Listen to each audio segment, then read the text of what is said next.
Welcome to our Employee Choice webinar. I am Gina Grover. I'm a practice leader here at Weigert, and I am so thankful to have with me today Emily Jacobs from Vertec. She is the Associate Director of Mobility and Immigration at Vertec. So welcome, Emily. Thank you for having me. It's great to be here. I'm pleased that you're here. So great that you could be with us today. So today we're going to talk about employee choice programs, diving into some research we did, and then talk to Emily about the CoreFlex program that they recently implemented in April. So those are our plans for the webinar today. But before we dive into all that, I do want to let you know that we are saving some time at the end of the webinar for Q&A. So as we're going through everything, go ahead and put your questions in the chat, and we'll be having some time at the end of the webinar to go through those. All right. So before we dive into the research, let's tap into some of the trends that we're seeing in the workplace. One of the trends that I wanted to bring up in conversations that we've had with some of our clients is, the workforce needing to be more elastic, and not just in terms of flexible work options, but how employees see their career projection. You don't hear about employees that are staying at companies for their entire career, or even staying in the same line of work for their entire career. So we are really seeing a lot of people changing jobs, changing career paths. And I think that kind of all comes out of, the pandemic and, people getting laid off and having to kind of reprioritize their life. So that's definitely something that we're seeing throughout the workforce. And then, of course, we're getting mixed signals in terms of the economy. While inflation has slowed, it's still not at the rate that the Fed wants it to be, and they're indicating that they want to have perhaps another rate hike at the end of the year. And companies are still waiting to see if that recession is going to come to fruition. People thought it was going to happen this year, and it hasn't. Is it still on the horizon for 2024? With those kinds of concerns, we are seeing businesses maybe being a little bit more reluctant to relocate somebody, especially on those high ticket items like long-term assignments. But I was wondering, Emily, if you had seen any concerns in terms of, we got to kind of watch our spending, that type of thing. What kind of conversations are you having with the businesses? Yeah, so certainly. The Yeah. past couple of years, we all know, has been very interesting, right? Especially in the relocation space. Mhm. I would say, one of the biggest drivers of kind of feeling the need from business conversations to refresh the program was just the concept, which we didn't have before, of hybrid on-site or remote work. So like, how does that apply to a relocation program? So one of the things that we did, we excluded the remote individuals. Like, why would we apply relocation to them? Their Exactly. position is designated as remote, so kind of we don't see them as part of the program, right? So Right. our relocation policies now are really focused on those individuals that their job and their role is designated as on-site or hybrid. So that's certainly one of the things. The other thing, which we'll talk about probably a little bit later, is just the Mhm. exception requests that happened during COVID, and Mhm. kind of the lag that we saw in people actually completing the relocation. That was a Mhm. big driver. Mhm. Typically we see relocations, anywhere, but ideally the 4 to 8 month time frame. Mhm. During COVID, we were seeing relocations drag on, 12 months, 18 months. And, the business is like, are they going to come? Are they going to Right. come? So we wanted to make sure that we were designing a program that would really help kind of spur that actual movement and relocation to get people kind of in their seats to complete their job successfully. Certainly. And it's something, hybrid roles. It's, something that we've heard a lot of, and I know I've seen, funny memes and stories on social media about the reluctance of people to return to the office. Of course. I'm wondering what your company has done in terms of, really defining what a hybrid role is. Is there, a set hybrid policy? What have you guys Mhm. done? Yeah, so we have pretty firm guidelines in terms of what hybrid is defined as. So on-site is obviously on-site 5 days a week. Hybrid is supposed to be 3 days per week in the office. And that is pretty firm, across the board and across the different businesses and functions at Vertex. Hybrid is not 2 weeks per month. It's not, 1 week per month. It's really 3 days per 3 week. days a And week. that is what's really kind of spurring the need to relocate that population as well. Because I think we were seeing through the COVID years, individuals saying, I'm in North Carolina, I can just come up for a week a month. And that today in today's world doesn't kind of comply with what our hybrid model looks like, which is the intention that you are there actually 3 days per week. Do you have flexibility which 3 days you come in, or is it set, you have to be It's in Monday, usually, Tuesday, yeah, Wednesday? it's usually discussed with the businesses, right? It's Okay. kind of like, when are your colleagues are going to be in the Yeah. office to, best collaborate with individuals, so that we've heard this too, and probably seen the same memes, people going into the office, sitting on Zoom calls. Like, that's Yeah. not Right. the Yeah. intention. Like, What's if you're the in the point, right? office, the idea is that you're able to collaborate and you're kind of making the best use of your time while you're there. In terms of Exactly. governing that, like, that's Yeah. certainly been a topic of conversation internally. Like, how is this governed? At this point, it's kind of up to the managers, kind of understanding their employees and their role designation, and helping ensure that individuals are compliant with that. So there isn't any kind of consequence if they don't fulfill that, or from what you can hear, everyone's been pretty good with the mandate. I think so. Yeah. Okay. The mandate kind of from top down is very clear that it's 3 days per week. So that's certainly the expectation. I haven't Okay. heard of any kind of negative Nobody, consequences. Again, yeah. everybody's following the rules. Yeah. Hopefully that's the That's intention. great. That's great. And then the last kind of trend or that I wanted to talk about is, of course, what everyone's talking about is AI, Chat GPT. I know we as a company here at Weichert are really excited about all the possibilities that brings to servicing our clients, all the efficiencies that we can realize, in terms of benchmarking, data analysis, forecasting, all that kind of stuff. Have you had any conversations there within your global mobility team on what AI can do for you guys? I think certainly, I would say not necessarily our kind of small global mobility and immigration function, but across the Mhm. broader HR space. This is certainly a hot topic. I was in a meeting just yesterday, kind of Oh about yeah. kind of what AI looks like, and intuitive AI, and kind of how that can best be leveraged in terms of data and analytics in the HR space going forward. So excited to see where that goes. It's certainly Yeah, something it will new. be exciting. Hopefully we'll still all have jobs in 10 years, right? That's what yeah. How it can Great. help enable us and support us, but not Yes, take yes. our role. Not replace us, just support us, Exactly. right? Right. All right. So those are the trends. So let's talk a little bit about the research that we did here at Weichert. So last fall, so it's almost been about a year now, we collected insight and critical details from 60 organizations that are offering a choice relocation benefit within their programs.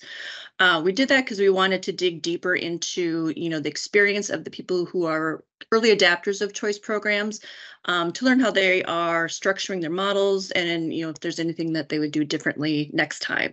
So you are an early adapter, and we're certainly lucky to have you here. And we'll get into the details of your experience, but we'll go over some of the data before we get into that. So 35% of the companies we surveyed offer choice in their relocation or assignment programs, with the most popular choice being a partial lump sum, followed by a core flex program, which is what you have and what we will be talking about shortly.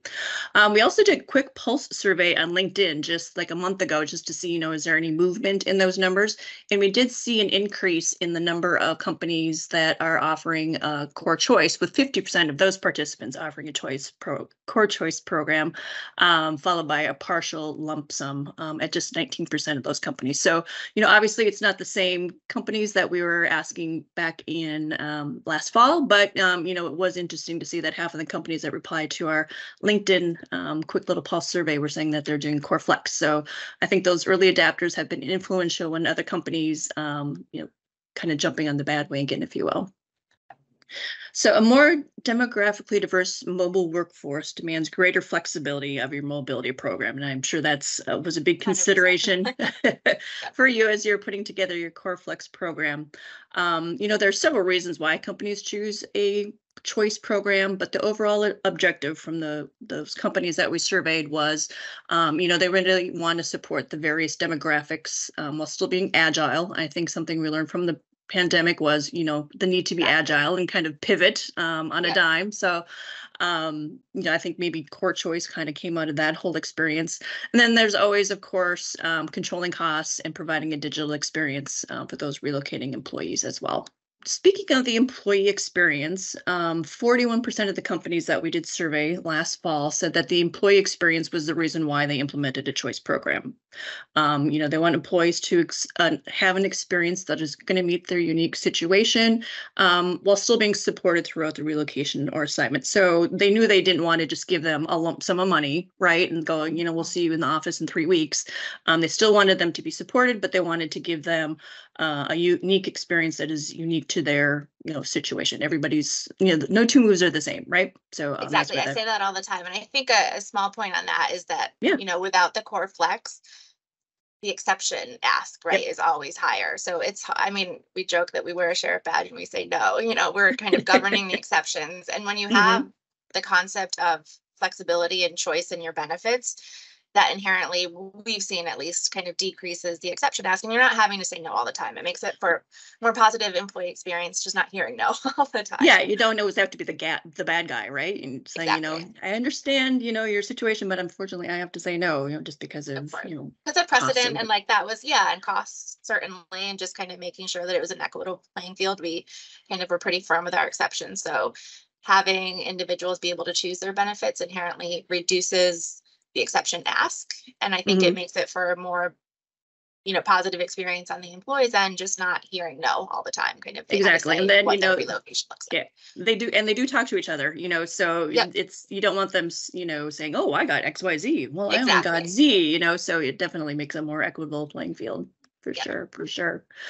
So again, of the companies that provided choice, 80% of the companies we surveyed have some flexible benefits versus all flexible benefits, like a cafeteria plan. That's pretty unusual.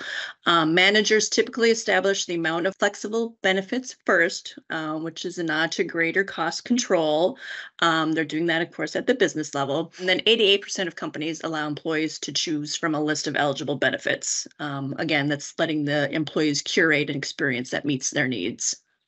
The choice is wildly successful. These companies are providing choice and seeing great success. 76% of those companies rank their choice program as excellent or very good, which is a very powerful statement. I don't think you would get that from a traditional relocation program.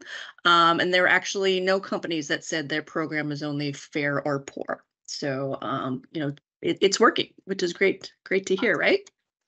So that's the boring data stuff, right? So I think everyone's here to talk or listen to, your experience and hear your answers to your questions and have the opportunity to ask you questions as well. So Of I'm going to course. go ahead and dive right into those. So what led you to start investigating adapting a Core Flex program? Yeah. So, like I said previously, I think one of the key drivers was the exception and kind of Hmm. cost control. And I say control thoughtfully. It's not kind of cost mitigation. It's like, how do we better control the costs, right? Because when you have a lot of exception requests, that obviously make sure your costs incurred are higher. So we wanted to make Right. sure how can we like better wrap our arms around controlling the cost of the program, Hmm. while again kind of having those exception requests be decreased as much as possible.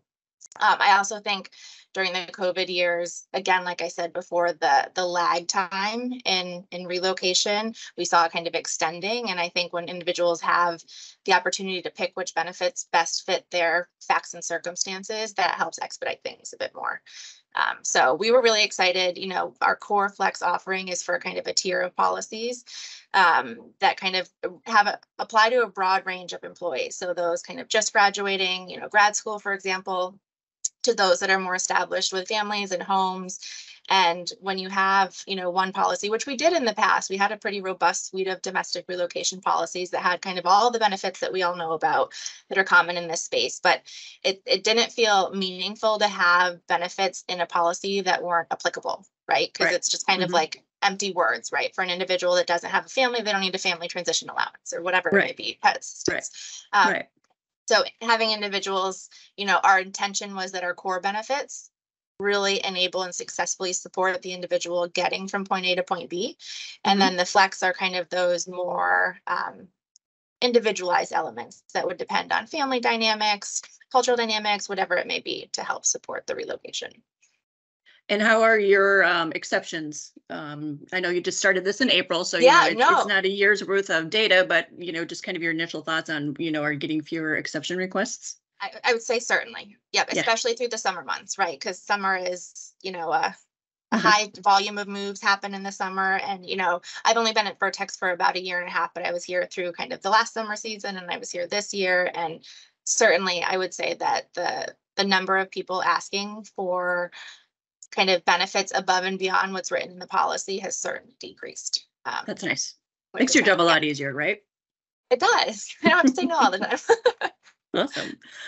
So now, did you take your existing domestic program and just basically lift and shift it to CoreFlex, or did you start from scratch? How did that whole process No, go I for you? would say so. We did have like a pretty robust program historically. So it was really Mhm. kind of looking at all of the benefits that were provided in the earlier programs, which again they policies were written in 2018. So not too long ago, but also so much has Mhm. happened since then. So we Right. kind of looked at like everything that we were providing, did kind of market analysis to make sure that we weren't missing anything kind of new that's out there in terms of benefits to help, relocation. And it was really just about reframing those. So, like, which benefits that we were providing and that are common in the market are kind of those core elements of getting somebody Mhm. from point A to point B, and which ones, can we flex? Which benefits, won't apply to everybody, so that people can use those and pick which ones um, are going to be most meaningful for them. Sure. Um, I think one of the not more difficult, but maybe more time intensive or labor intensive processes in developing a CoreFlex program is determining point values. Yep. Um, we have a lot of conversations with clients, how much is a point worth? How many points is somebody going to get? Tell me a little bit about your process in determining your point values. Yeah. So we wanted to keep it simple because I think it Okay. can get complicated, right? Oh So we yeah, it wanted to can. kind of keep it simple math. So 1 point is allocated to a certain dollar threshold. So say if to give an example, spousal assistance generally costs $2,000. The point value, if the point value was 1 point for $500, that would be 4 points. If 1 point is $1,000, that would be 2 points for an individual to use. So I think the technology that YCART provides individuals makes it easy. You see your bank of points, and you can see your benefits that you can kind of use to withdraw the points from. So we wanted to keep it simple. We wanted to keep it, both so that we could administer it in an easier fashion, but also Right. so that individuals could like easily understand and digest exactly what the point is. They don't know the point value. That's kind of used behind the scenes for cost estimates and things like that. But they can see, not a huge number of points, but they can see how their points meaningfully can be used to withdraw from that bank. Okay. I like it. I like simple. I'm sure Yeah, you do too, and I'm sure your employees do too, right? I hope so. That's the intention.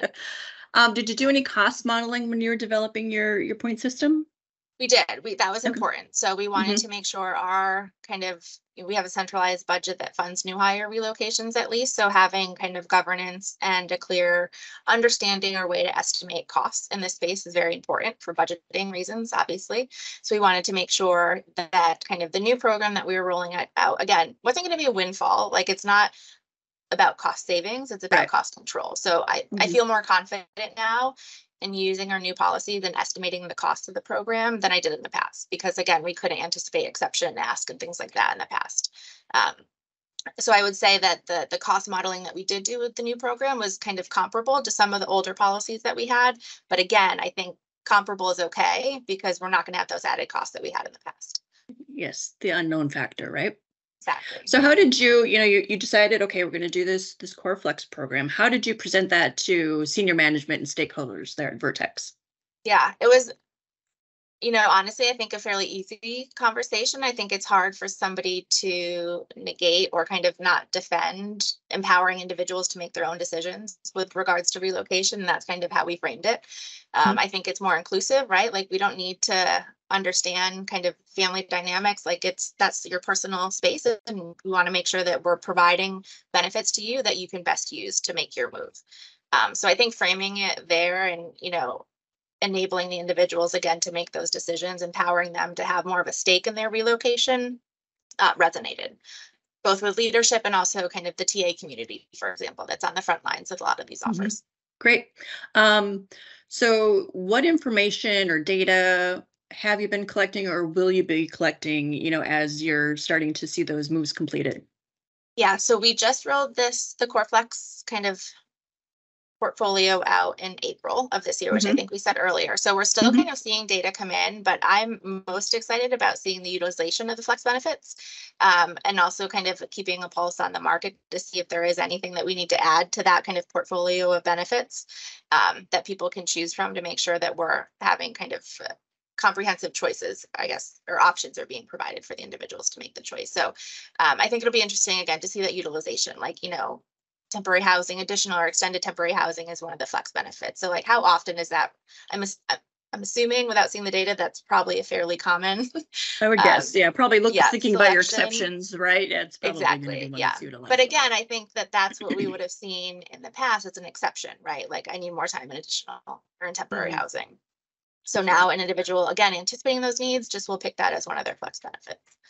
It's great. It's great that they have that flexibility. If you were to put yourself into the shoes of a relocating employee, what do you think would be most important to you? Yeah. I think it's structure. So for me, it's not always just like throwing money right at the relocation, Right, because if I right. got money, I'm not going to best know how to use that, right? So I think structured support is what is really helpful, and I think that that's what this program does. We, through the core benefits that are provided across the board, provide that support, getting the individuals completing the relocation. And to me, the flex benefits are kind of those elements that you can pick, right, that most apply to your personal situation. And now I know you just launched the program in April, like we said, and you probably haven't gotten any formal feedback from surveys, Mhm. from employees or stakeholders. But what do you think has been the general consensus so far, this new CoreFlex program of yours? Yeah, I think it's been successful. We haven't heard otherwise, especially, we work very closely with our talent acquisition group, who again are kind of on the front lines of kind of talking about the program and kind of talking about it with candidates who would be kind of individuals actually partaking in the program. And I think that again, the feedback has been positive. I think it's again hard to talk against an individual being empowered to make their own decisions in their move. How much detail does a recruiter or somebody in the TA team get into with a relocating employee when they're talking about, this CoreFlex program? I think it really depends on the individual and how many questions they're going to ask. So some people Right. are probably, if you've relocated in the past, it's kind of another day in the life of your career. Other Hmm. individuals that may have young children or haven't relocated, they've been in one location for a long time, they're unsure about schools and things like that. That's where we see more questions. And that's where we see, and we kind of partner with TA to make sure that they're kind of equipped with the resources to be able to answer those questions and pull us in when and if needed. And are you finding that this CoreFlex program is meeting the needs of all your relocating employees? Is there anything that you're like, oh, you know what, we should have included that? Yeah. Again, it's pretty early in the program, but is there anything that's sticking out yet? No, I think again, because we just kind of did this like late last year, early this year is when we were kind of really putting the buckets together. Like, what are our core benefits? What are our flex benefits? So for me, it's Mhm. just making sure that the options within the flex benefit um, column in the portal, like those are still applicable and those are relevant. And kind of what do we need to maybe add to that as we kind of go on? And again, our world changes and relocation changes. What are some unique benefits that we can maybe provide as an option to individuals?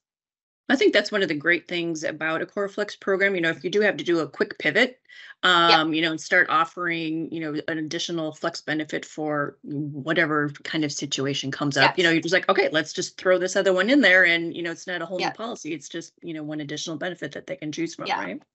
For That is a sure. huge plus for us as well, especially having gone through kind of a pretty comprehensive refresh with the new Hmm. policies that were rolled out in April. I feel like with this new structure, you can very easily dial up or dial down. So I said, Yep. every point has a dollar value.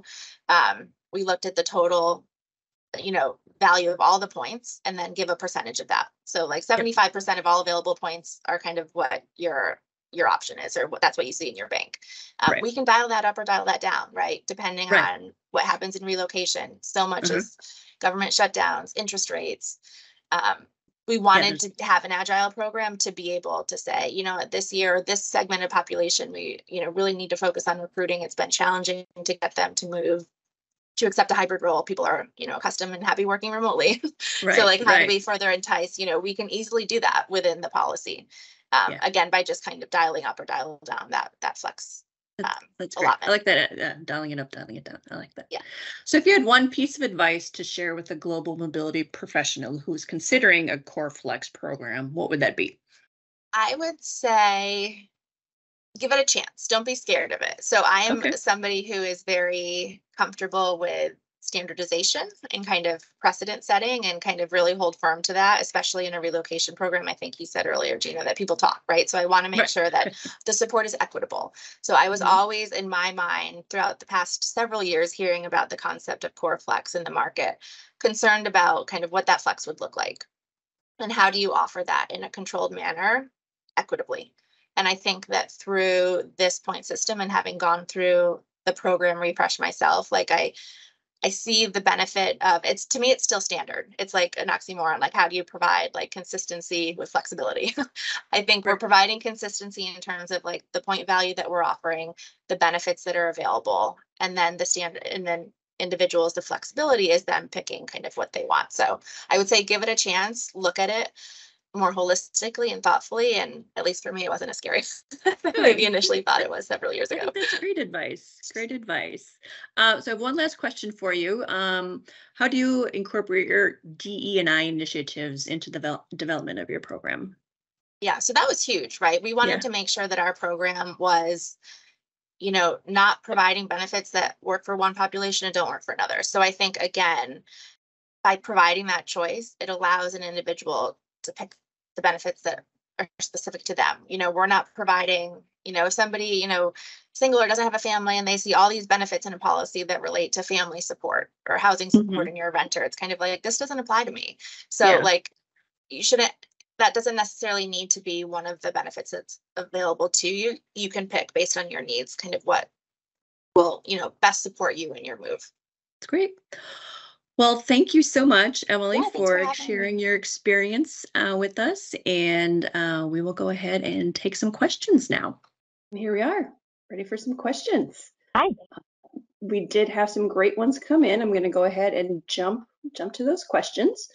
Let's see. The first one, excuse me, for you, Emily, is there an option for the employees to cash out their unused flex points? Yeah, we did look at this. We decided not to provide that as an option. I think when people see kind of cash, it's enticing, right? And we wanted to make sure that, you know, they were looking, again, more at the benefits themselves and not just kind of always going the cash route, because again, we wanted to provide support with a move. So I know that some companies do that successfully, but with our program, we decided to not cash out extra points. Yeah, and from kind of a broader perspective, we really don't see a lot of companies allowing the cash out. It's kind of a use it or lose it thing. Again, so they get that support and, you know, they're not enticed by the cash. So, you know, a lot of companies are following the same direction that you are. Let's see, the next question is, have any employees asked how the points translate to dollars? They have not. I was expecting that question, but it has not come up yet. Okay, that's good. Yeah, you know, I think we're transparent in our program, but I think, again, they kind of see the value of points in their kind of bucket or their bank, if you will, in the system. And it hasn't come up to me, at least. I'm not sure. Maybe the counselors have kind of navigated that on themselves, but it hasn't been brought up to my attention. Okay. And do you offer your Core Flex program to international relocations or assignments? Yeah, that's a great question, because we did just refresh our permanent transfer, our international transfer policies as well, and we actually decided not to implement Core Flex at this point. I feel as though moving across borders just entails so much more that people maybe are not anticipating, so it might be more challenging to choose or anticipate what benefits, again, in that flex column would apply to them. So it's certainly something that we will continue to look at and watch in the market, but for us, the Core Flex is only part of our domestic program right now. And do you offer Core Flex to your executive level relocating employees? Yeah, so for our U.S. domestic program, we have kind of 3 tiers of support, and the Core Flex is actually just part of that middle tier, which is a big tier. We have kind of an allowance, a structured allowance policy for tier 1, and then we have the Core Flex, and then our executive policy does not have the Core Flex. It just kind of provides it all. Okay. Looks like we have one last one. Looks like it's more directed towards me. Our relocation vendor does not offer a choice program. We are considering an RFP in 2024 to see what other companies offer, because the candidate experience is important to us. Are there questions that I should ask during our RFP journey regarding choice plans? Oh boy, that's a whole lot of big question, and I think it's more than just a few words of an answer. So we'll definitely reach out to you to provide you some more details on the appropriate questions to ask in the RFP. I think one of the main ones that you want to start thinking about is, what kind of technology does a relocation provider offer that can support, employees with the choice program. So that's a good place to start. But like I said, we're going to reach out to you directly and provide you with some more details to get those questions formulated for your RFP. Okay. So with that ends the Q&A portion of our webinar, and I'm going to go ahead and turn it over to my colleague Tim to kind of wrap things up for us. Thank you so much, Gina, and thank you, Emily, for such a great webinar. Lots of great info. I know when an audience says, "Hey, we're going to turn things over to marketing," that's usually their moment to log off. But I do hope you'll stick around for just 60 seconds. Just a couple of things that we wanted to share, a couple of things of value. First, we have received a few questions regarding the recording of this webinar, if it will be made available, and yes, it will. It will be available on our website, WeichertWorkforceMobility.com. We'll have that available next week, so please check it out. Quite frankly, we think you should check out our website every day. It's got a lot of great insight from mobility managers. We've got our webinars there, we've got instructional videos, we've got blog posts, research, all kinds of stuff, and you can actually subscribe to our monthly newsletter directly from our blog at WeichertWorkforceMobility.com/blog. And by subscribing, you'll also be up to date on when we're going to be holding webinars like this. So thank you for that, sitting through that brief commercial message. That does conclude our webinar. I want to once again thank Gina and thank Emily and thank our audience for spending some time with us today. Appreciate it, and we'll see you next time. Thank you. Thank you. Bye-bye.